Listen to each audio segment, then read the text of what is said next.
còn nó do nó chỉ tổ tuần sai chuột gì này thì giờ nó bảo người cho nó lẩu nó mò nó mà nó giờ bị cái trái không nó giờ bị khẩu chuyện những cho lên này mà còn nó bây giờ tuần sai nó chỉ tổ tuần sai vô mì cáo trong trông này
nó đi rồi mà chế liên liên rồi rồi tụ vong tụ nương nhẹ đó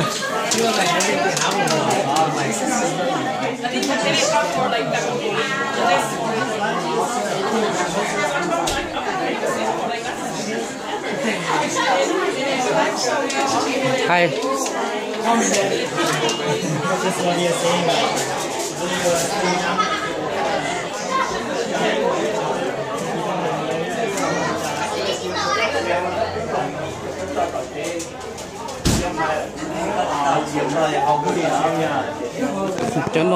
cho nó cho tin lâu tan thôi tụ sát là nó tụ hư sữa nó cho biết tụ vào rồi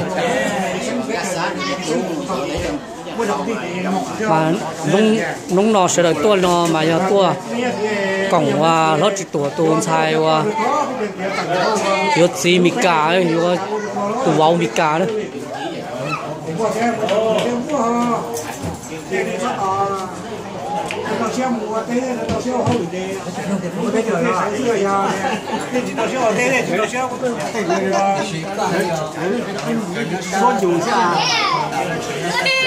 nghe mù xua tụ vào kia tụ vào trong này tụ nó do tụ phi lang đó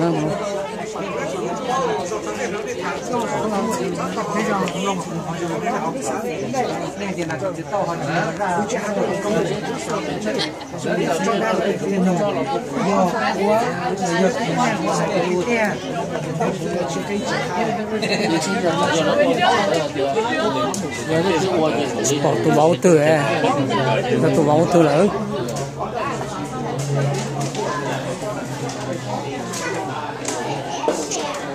còn những báo từ nè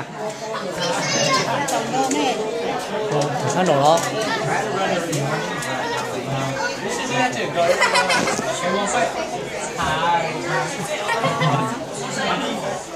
okay you guys in the YouTube say hi I put you in my YouTube yep please subscribe Subscribe to me. and like and comment. yeah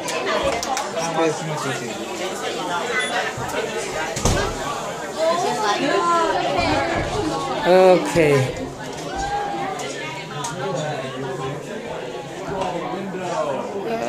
chỉ bảo tụ vào vậy cái đi nó nữa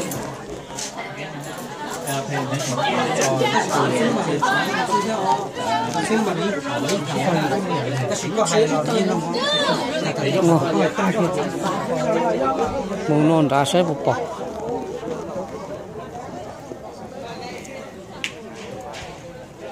nó cho nó giờ cho tôi cũng trong sống tân đâu kia tú rồi tụi nó giờ vỗ đấy tú thế rồi nó.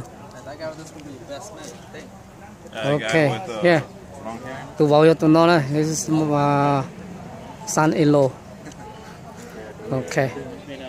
And this one's son too. Nephew. This is son-in-law. Nó vào hết rồi. Nó do cái chỗ tu nhá. I was like watching that before the drink, and then I was like, hey, y'all believe in vampire and shit? And they're like, oh, Okay. no. And they're like, That's it. Thank you.